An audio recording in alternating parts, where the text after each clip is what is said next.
Joining us now, Rob Wittman. Dr. Wittman, Congressman, 1st District Republican, running for governor, and he's right in the middle of everything. Congressman, good to have you with us. Good morning, John. It's great to be with you. Now, let me tell you about the congressman. The congressman came to Cleveland at our hotel. He was at the whole Republican convention, only member, Barry, of the Republican Congressional Caucus. You guys made that clear on the radio. It came out loud and clear. Only guy to come. Yeah. And he stayed at our Holiday Inn. He didn't go stay downtown at the big hotels. He came out with us. He stayed at our Holiday Inn. He ate our Holiday Inn food. He went to the Holiday Inn. He ate the peanuts at the bar. And then he comes on my show at 6 a.m., which was in the parking garage of the arena. So he mingled there with the common folk like us on Radio Row, and we appreciate it. Ed Gillespie, nowhere to be found. I guess he mailed it in. Rich Carlton? Yeah, he was at the Ritz, right, paid for by his K Street crony friend. So he wasn't going to visit you at a parking deck with no bathrooms. Gillespie's at the Ritz. And, Congressman, that was the big question from Colonel Mike and I. There was no bathroom. How was John Fredericks going to get through 4 hours or 8 hours of radio? And the bathroom was like 3 decks down. We couldn't even picture it. But I'm glad you were there for his support. It's a peak up. You guys sounded great on the radio, and we're excited. 2017 is coming. We got to get through this election first. But Wittman's we're excited. He's got a PhD and stuff. He's like the man. I got to meet him. I've never met the man. I talked to him. Whitman? Never met him. Great He's too guy. far away. He's a great guy. I'll meet him sooner. Plus, I'm going to vote for you. He's like a man of the people. Thank you. Yeah. He's like the man of the people. He doesn't, and he's never even seen K Street. He doesn't even know where it is. If you offered him $100, he couldn't even show you where it is. He's never been there. Okay, Congressman, now that we got all that out, what's the deal with this $400 million, what looks like a ransom payment? What's the deal?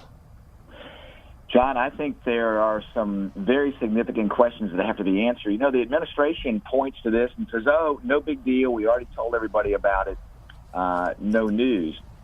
But as we get more information about the nature of the transaction, specifically that this was a cash transaction in Swiss francs, that does beg the question why it came in at literally the same time as the hostages were exchanged. It didn't come in on U.S. aircraft. It came in on a privately chartered aircraft. It came in shrink-wrapped and palletized. And you do have to question what in the world is going on here. And they say, oh, no big deal, just happened to be circumstance that it was there at the same time.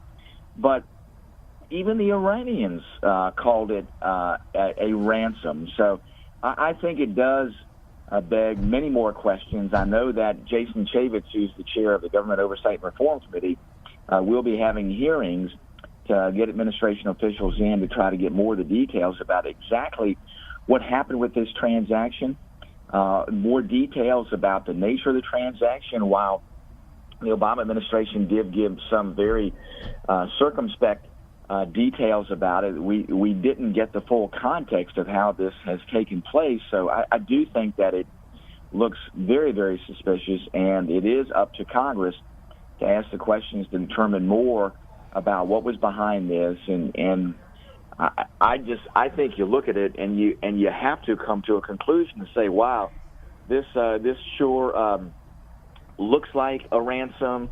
It smells like a ransom, and it looks to me like you can come to one conclusion with it, and that it is a ransom, no matter what they may call it.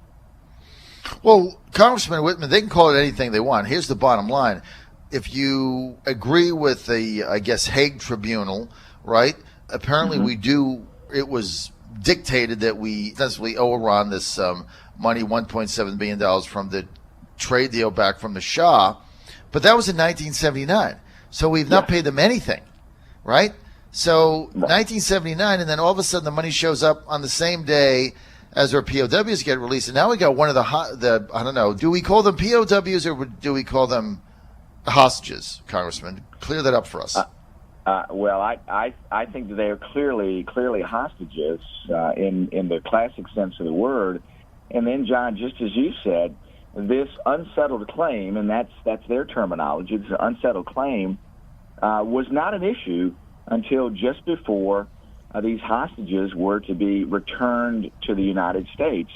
And of course, their excuse was, well, it was about to go, or they were thinking about bringing it to a tribunal to have it adjudicated. And we were able to keep that from happening, and the U.S. paid much less by doing that.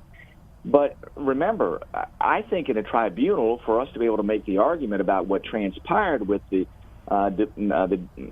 Shah being deposed, and then what we truly owed Iran, I think that the U.S. should have pursued at least its due diligence in that tribunal to make a claim that we didn't know that. But instead, we go ahead and pay it. It makes a convenient cover for them to say, well, we had to settle this claim, but you don't know what the conversations were with Iran as far as this money being transferred to them. So they can say it's one thing, but what would be better to know is what are the exact nature of the conversations with Iran with the exchange of these hostages. Well, especially coming from the administration that promised this would be the most transparent government in history, we've got the exact opposite of that. Now we find out, Congressman Wittman, that the Justice Department advised against it because of the way it would look. We also find out now that one of the hostages said that the Iranian detainees were not letting them go and were told that they had to wait for a plane to come in. So if it's not a ransom, why were they waiting for this cargo plane to come in and just check it and have the cash was there? And we couldn't send a check or wire the money because that's illegal. So we had to go through a third party. And we sent it over. It was just cash. It was euros and Swiss francs on a cargo plane. Yes. Who does this? I know. Well, it certainly is the material for a high intrigue spy novel. It doesn't make sense to me for it to be just a normal transaction, as the administration points to it, and that it has no association with the hostages being freed. I think that there is much more to this, John, than what the administration portrays to us, or than even what meets the eye. And what meets the eye certainly, I think, begs a lot of questions and looks very, very suspicious concerning the timing, how the transaction took place. I think that the administration has a lot to answer for with this. Congressman, what is the House of Representatives' oversight here? I mean, I would think that you guys would be beside yourselves on this. Well, I know a number of members are, and I know that Chairman Chaffetz from the Government Oversight and Reform Committee is himself, as well as other committee members there, expressing deep concern about this transaction, what was behind it, how it was portrayed to not only the Congress but the public, and appearing more and more now with more of the details coming out that it indeed may not have been what it was originally portrayed. I think it does beg an awful lot of questions, and I think it is a situation where Chairman Chaffetz will convene the committee, call administration officials in, and try to get to the bottom line and how this came about and what was the driving factors behind it, and then some of these questions about why was it done in this fashion. And under these circumstances, it sure begs a lot of significant questions, I believe. Look, this is a ransom. I've got to ask this question. If there's other rogue states out there have to be looking at this, Congressman, right? They have to be, whether you're North Korea, you're ISIS, whoever you are, you've got to be looking at this and saying, okay, taking U.S. hostages, get paid $400 million, right? I mean, you can't really spin this. Well, it right? sure appears that way. And like you said, other countries look at that, and whether the administration portrays it that way, I think the perception of other countries have is critical too, and also the way that Iran portrays it. I think that speaks volumes to others, and the reason we as policy in the United States do not pay ransom is to make sure that we don't encourage others to take United States citizens hostage and then expect that they will be paid for that. So this has long-reaching impacts on how these other organizations across the spectrum, all those that want to do harm to the United States or to our citizens, look at this. And obviously now with the profile of this being raised, I think it it begs the question with those individuals that may think about this even more and say, well, gosh, the more I learn about this, the more it appears, regardless of what the administration says, even if it appears to others that it is a hostage situation where a ransom was paid, that changes their thinking, and I think puts a situation out there for them to consider, should I or shouldn't I? And if they look at this and say, well, gosh, it does seem as though there was a ransom paid for this, maybe changing their motivations and how they go about perpetrating harm or in another situation, taking American hostages. Right. Unbelievable. We were at Cleveland together. Trump made a great speech, got a convention bounce, went up in some of the key polls. We were pretty confident coming out of Cleveland. I remember us talking that we thought Trump was going to win this thing. He's had a disastrous 8 days, can't even spin it. Truth be told, a lot of mistakes. Now we look at a new round of polling. He's down by 10, 15, 13, 9, depending on what poll you look at. Clinton got a bounce, no doubt. What does Trump have to do, Congressman, to turn this campaign around right now? Well, John, it's pretty simple. He needs to vigorously contrast himself with Hillary Clinton. And he just needs to lay out what is he going to do to change this economy, what is he going to do to grow jobs, and what is he going to do to address issues of national security. There's more than enough material there in contrasting himself and Hillary Clinton that if he does that for the next 97 days, he can win this election. It's pure and simple. Stay on those tracks. The other elements of what he has spoken about get people's attention away from what the true issues are. So he sticks with those issues. I think he wins the election. I think it's pretty simple and straightforward. Do you think he's going to make that transition?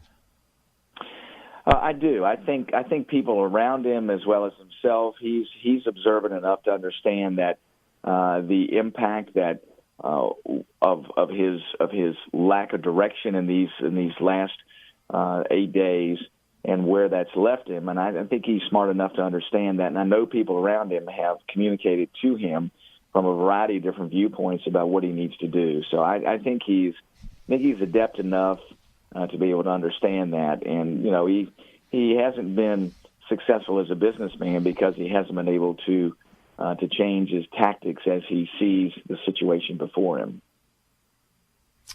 That's right. You're right. Yes. I think you're spot on. Now, I've talked to a number of people inside that I know that they have talked to him, they have gotten to him, starting with his daughter Ivanka, who was on my show yesterday, who said that she personally had a conversation with him, as did Governor of Indiana Mike Pence, who was in Virginia yesterday, and Ben Carson. By the way, I had a chance to MC one of the events and actually introduce Governor Pence yesterday in Virginia Beach, and had a chance to meet him and his wife, shake his hand, and talk to him for a minute. He's a great guy. I like him. Fantastic. He really is. He's a great guy. I had a chance to serve with him in the House and work with him on a number of issues there, and he is genuine. He is who you see. He's not different in public than he is in private. Just a very thoughtful, genuine, hardworking, common sense conservative that is really passionate about our country and making sure that we get things turned around.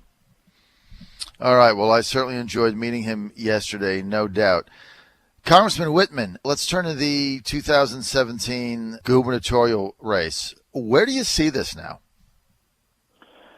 Well, it's we are in the throes of the 2016 election, so we have to be cautious not to get too far ahead of ourselves and get out too far over our skis. But we have been traveling the state, talking to folks, and things have been going well. We've gotten great feedback from folks. So we just have to continue those efforts as well as our efforts in 2016, making sure that we win the White House. I think one segues into the other, John. I don't think that you can lose sight of how important 16 is and the challenges that we have before us. So we've been working very diligently to make sure that as part of our Republican team, we win these elections across Virginia and at the national level. And I think with that, it provides a great segue for us to be strong and be able to take back these statewide offices in 17. I think that's critical for us. I mean, for the first time in a long time, there's no statewide elected Republican, and that has to change, and it changes one step at a time, and that means making sure that we get 16 done. But we've also been talking to folks and putting out there, what our efforts have been in the years and months leading up to now, but then what our vision is and what we believe can be accomplished in 2017. And that's all right. Well, look, we've only got a half a minute. Two quick things. When I was in Philadelphia, I met your Democratic opponent in the 1st District. Really nice young man. I think you'll enjoy debating with him. He seems to be a fine young man. You're the overwhelming favorite, obviously, but he seems to be a nice guy.